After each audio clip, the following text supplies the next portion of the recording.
Hola, bienvenidos a un nuevo programa de Tribuna Profesional, este programa producido por FEPUT, por la Federación de Entidades Profesionales Universitarias de Tucumán. Estamos ante un nuevo aniversario, el 25 de mayo de 1810, estamos en la época del Bicentenario todavía, 201 años.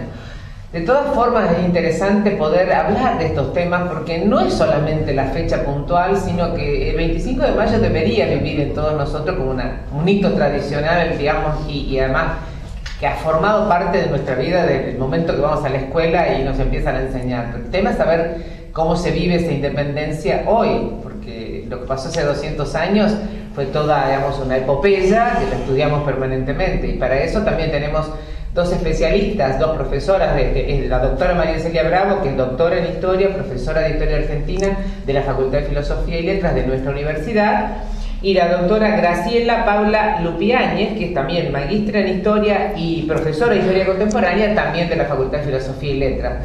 Así que vamos a empezar un poquito con la historia, que es lo lógico. Bienvenidas, María Celia, lo mismo Gabriela, y vamos a hacer un poquito de historia porque es importante, ¿no? Además, esto tiene que ver además con las independencias en toda América Latina, es así, ¿no? Es así, Silvia. Bueno, en realidad el 25 de mayo es una fecha, vos decís muy bien, fundante, pero es una fiesta cuyo significado se construye mucho tiempo después, cuando se recuerda y se reelabora la construcción de este país como nación. Pero lo importante del 25 de mayo, y no es casual que se tome esto como punto de partida, más que es un camino azaroso a la independencia.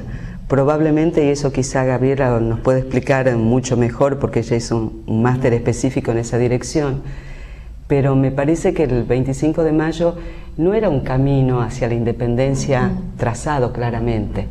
Y un poco porque si se fijan y realmente los recuerdos escolares y demás, el 25 de mayo no es el momento de la independencia, porque el 25 de mayo la primera junta es una junta conservadora del gobierno de Fernando VII. O sea que en su momento no estaba claro que ese camino, que ese acto, que parecía un acto también de tipo municipal o local, tuviera tanta trascendencia política y tanta radicalidad. Y de alguna manera la tuvo. ¿En qué sentido? Rompe un pacto o una tradición colonial casi de 200 años, porque de alguna forma instaura un sentido de autogobierno. Y justamente la noción de colonia y el sentirse de esa manera implicaba restituir, esa gente no tenía esa facultad de autogobierno. Y esta junta, que empieza balbuceante con un camino poco claro a la independencia, sí comienza una situación inédita de el complicado e imperfecto camino de gobierno, que hasta el día de hoy tampoco es una cuestión muy clara. Y eso va demostrando un proceso azaroso y complejo. Vos decís muy bien epopeyas, pero también desgraciado, guerras de la independencia, que sería ese costado épico.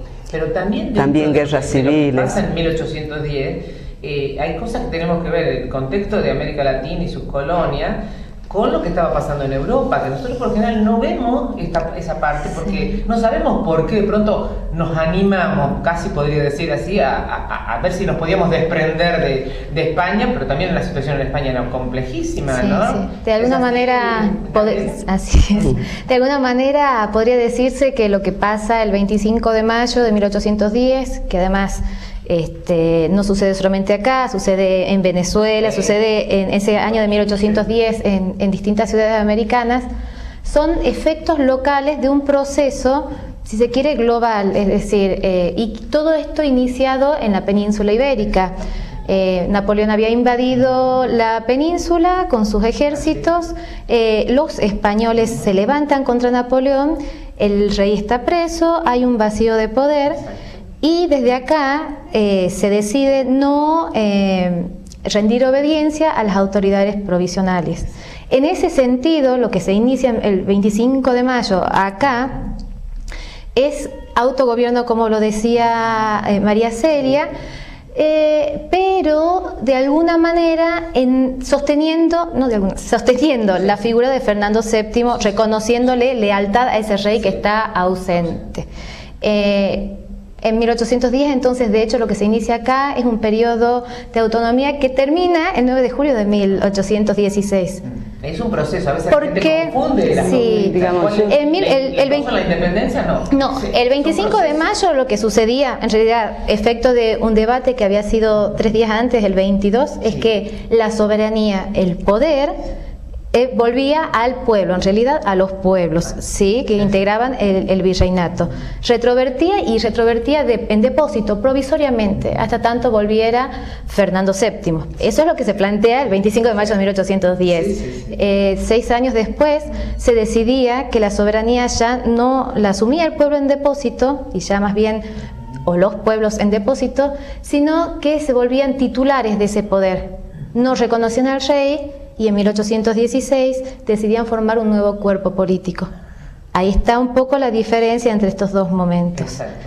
La pregunta que uno se hace a veces con el tema de 1810 es que hubo muchas, como se dice, internas, que hoy hablaríamos de ese término, y en el fondo era así, porque ese directorio era complejo, esa primera junta, perdón, porque era la primera junta, y había españoles y criollos, y bueno, pero eran unas internas duras, digamos, entre ellos, ¿no? Sí, en esa época hablaban de facciones. Sí, hablábamos de siempre, lo tenemos con Saavedra como figura, pero también había... Sí, facción es un término despectivo, y hoy, tenés razón. Sí, hoy y también en ese momento, porque facción es una manera, una mirada peyorativa de la política.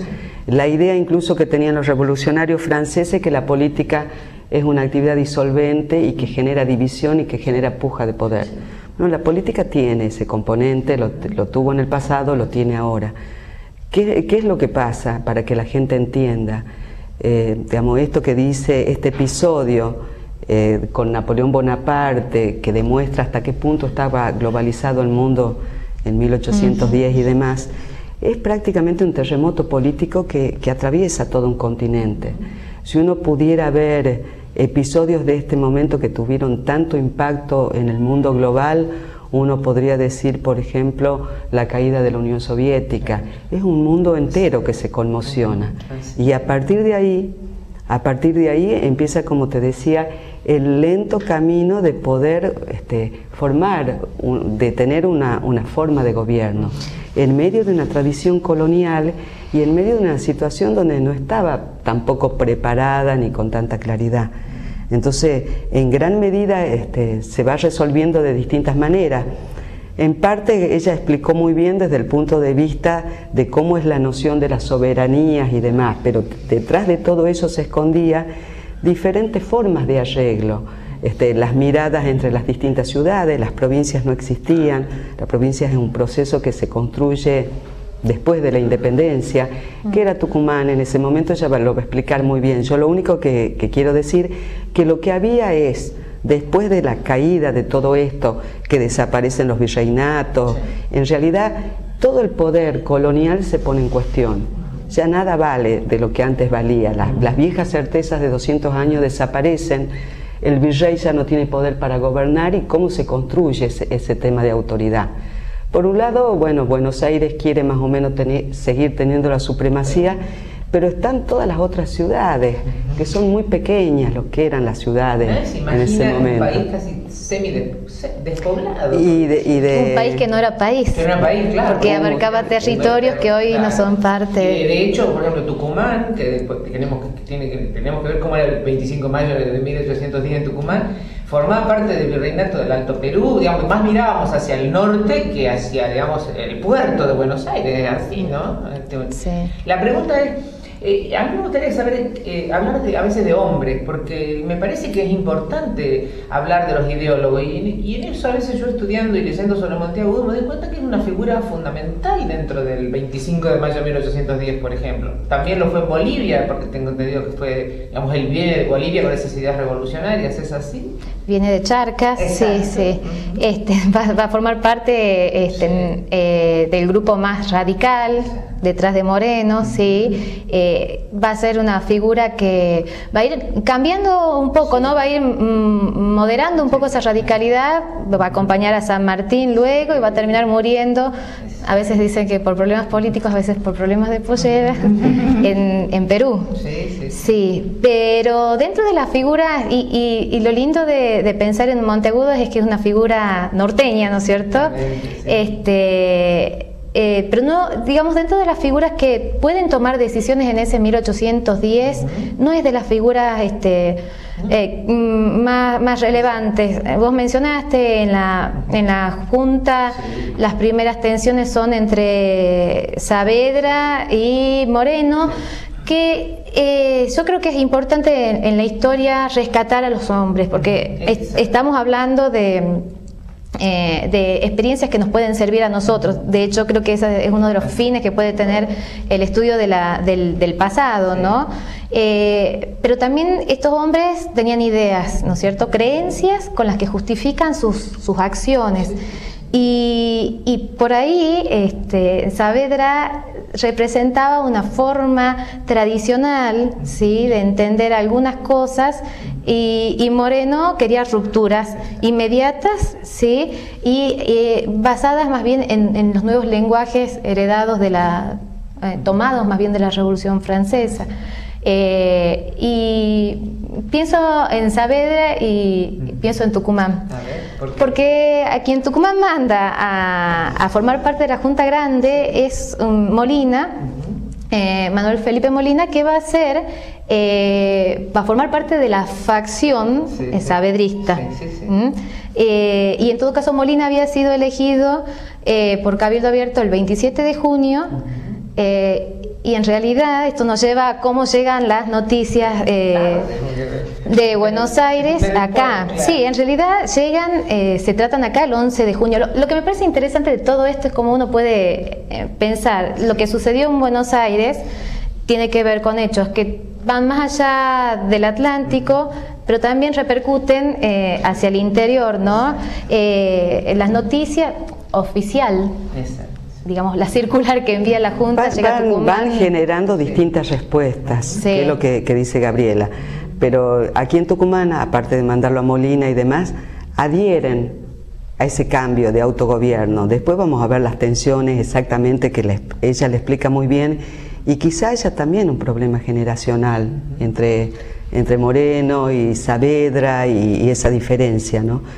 Córdoba no acepta que esa hegemonía la tenga Buenos Aires, que esa conducción la tenga Buenos Aires.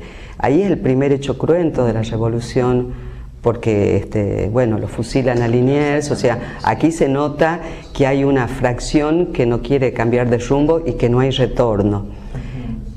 Montevideo es la otra ciudad muy cercana a Buenos Aires. ¿Cuál es la actitud que tiene Montevideo? Montevideo decide jurar fidelidad al Consejo de Regencia, que era una de las instituciones que decía gobernar en nombre de Fernando VII. Al hacer esto, ¿qué es lo que está pensando Buenos Aires? Que es una ciudad insurrecta, una ciudad rebelde, y por lo tanto eso equivale a una declaración de guerra. Estoy hablando cómo las ciudades van contestando. ¿Qué dice Paraguay? Asunción. Asunción es una ciudad que había pertenecido tradicionalmente al virreinato. No te olvides que desde Asunción sale el grupo de colonizadores que funda Buenos Aires, la segunda fundación. O sea, ciudades que tenían por las mismas características del litoral, digamos, bastante contacto. Bueno, no acepta tampoco la Junta, y al no aceptar la Junta se van delineando diferentes actitudes que después van mucho tiempo después van mostrando cómo el mapa territorial se va a ir armando de una manera distinta. Vamos a hacer una pequeña pausa. En Tribuna Profesional estamos frente a un nuevo 25 de mayo, a 201 años de esta fecha tan importante para todos los argentinos, porque también lo importante es el contexto, digamos, dentro de ese pasado, de esa fecha puntual, lo que ocurrió y hoy cómo lo estamos viviendo en realidad, cómo lo tenemos internalizado cada uno de nosotros en nuestra memoria. Ya volvemos.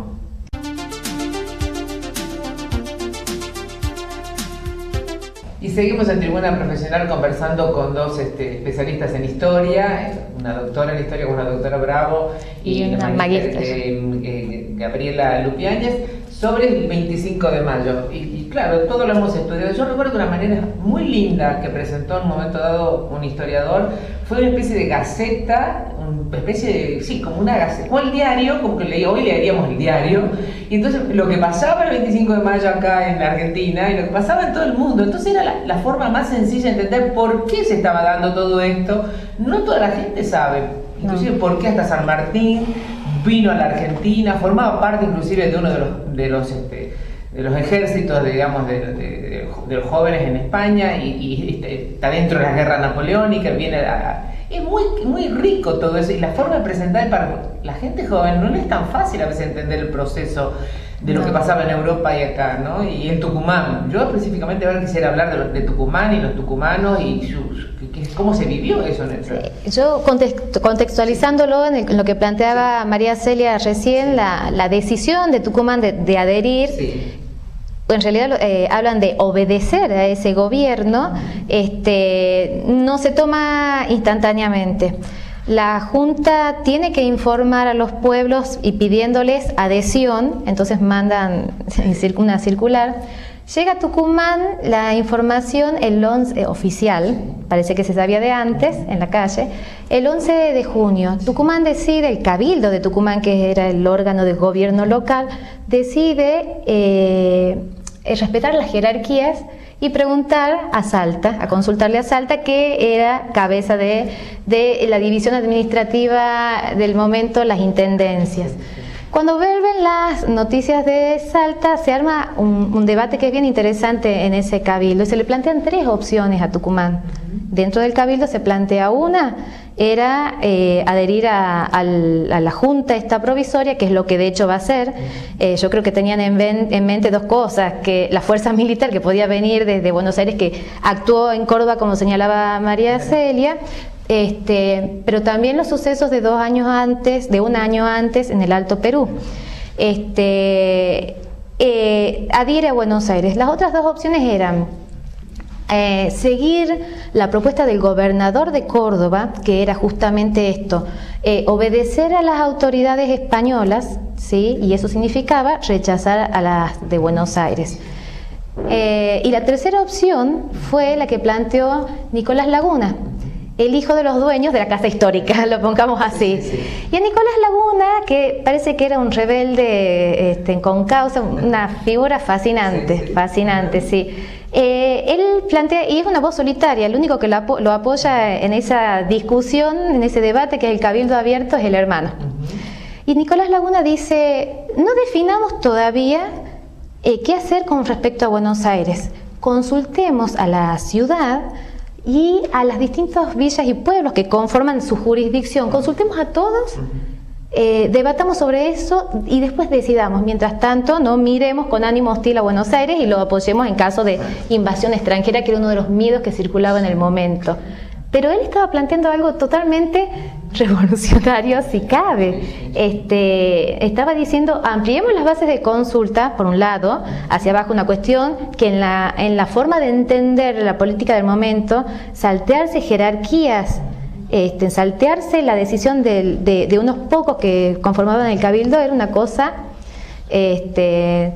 hubiera implicado sí, revolucionaria.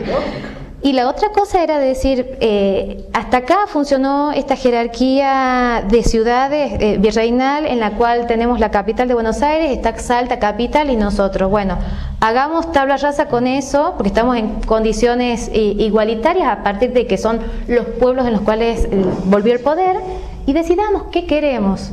Obviamente que eso no solamente que quedó desechado de entrada, sino que días después el Cabildo sacaba un bando diciendo que iba a castigar a aquellos que andaban difundiendo ciertas voces que alteraban el orden y que uno puede intuir que tenían que ver con los dichos de Laguna dentro del Cabildo.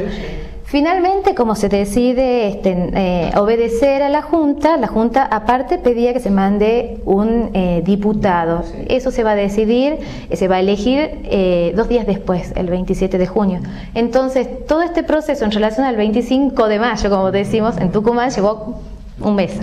Claro. En junio. Ahora, a partir de eso también dentro de la misma Junta hay muchas cosas que se pregunta a veces la ciudadanía, que se estudia, era si lo que queríamos era seguir con un régimen monárquico o no, porque en realidad 1816 la verdadera independencia de España. Mientras tanto tuvimos una batalla de Tucumán, que es una cosa fundamental para afianzar, digamos, este proceso, y una figura como Belgrano vital también, pero sí, las internas en las provincias y digamos, y el avance de los realistas no no nos engañemos, no se quedaban con los brazos cruzados de pensar que perdían estos territorios tampoco, ¿no? No, y a colación, esto que traes a colación de la batalla de Tucumán, yo creo que tendríamos que ponernos a trabajar en cómo recordar el 12 y después el 16, ¿no? Sí, creo que fue fundamental para después poder tener sí, 1816. Según San Martín, con esto se alcanzaba el límite norte de la revolución, es decir, los ejércitos, como dicen algunos documentos, los ejércitos del virrey del Perú,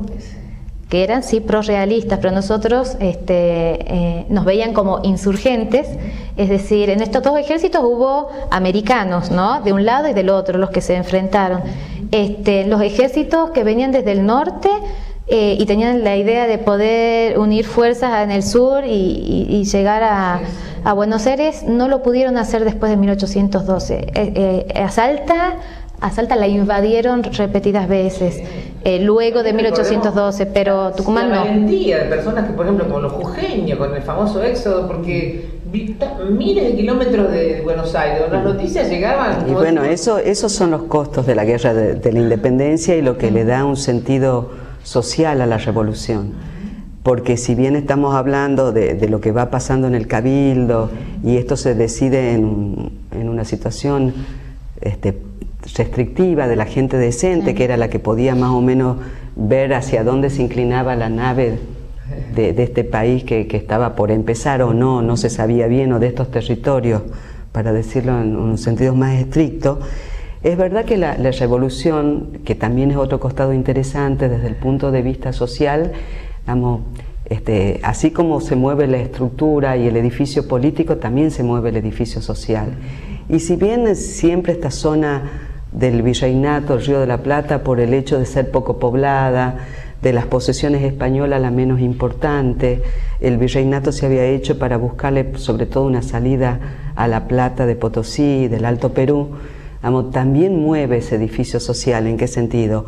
Lo poco que quedaba de esa sociedad de castas que ya venía de la época colonial bastante destartalada porque no tanto se cumplía, la guerra y la revolución terminan de hacer un giro, yo te diría, de 180 grados, y se va a ver el carácter social por la adhesión a la guerra, a los ejércitos. Hubo parte un poco forzado, pero también de mucha adhesión personal, muchos esclavos, y hay muchos casos aquí en el Archivo de Tucumán que entran porque así se ganaba la libertad. Bueno, la guerra genera, y sobre todo esta ciudad va a ser uno de los escenarios, como dice Gabriela, un frente de guerra importante. Un historiador como Leoni Pinto decía que eso también le trae una vitalidad comercial y todo esto, porque incluso para las mujeres, toda esta cuestión de los uniformes para los soldados, del abastecimiento en toda la población, el ejército es casi tanto como la población que se instala en Tucumán. Entonces la ciudad se trastoca bastante en ese sentido, y eso le da un carácter absolutamente popular.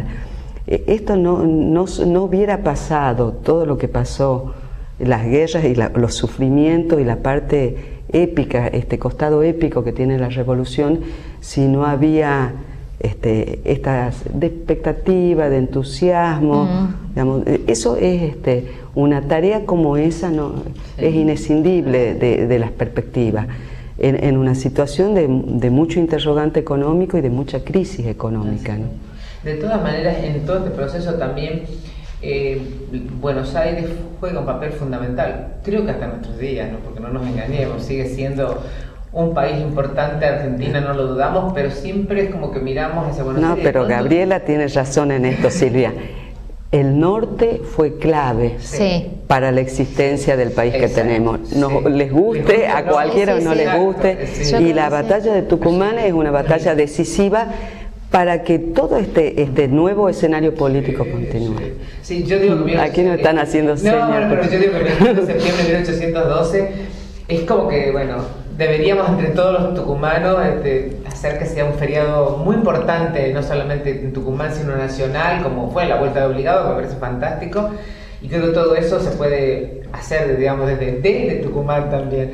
Y tengo entendido que hay un curso muy interesante del archivo histórico, Gabriela. Sí, pensando en conocer la historia local, el archivo histórico de Tucumán ha iniciado desde el año pasado, ¿no? Un ciclo de charlas con historiadores jóvenes. María Celia encabezó la tanda del año pasado. Este año, de hecho, todos los jueves se están reuniendo entre las 19 y las 20 horas. 25 de mayo. Entre Santiago y San Juan. Sí. Acera Este. Entonces, bueno, el que esté interesado, es una buena manera de empaparse, ¿no? De la historia. Y lo otro, ya que estamos, también se están generando iniciativas respecto de cursos de actualización sobre historia.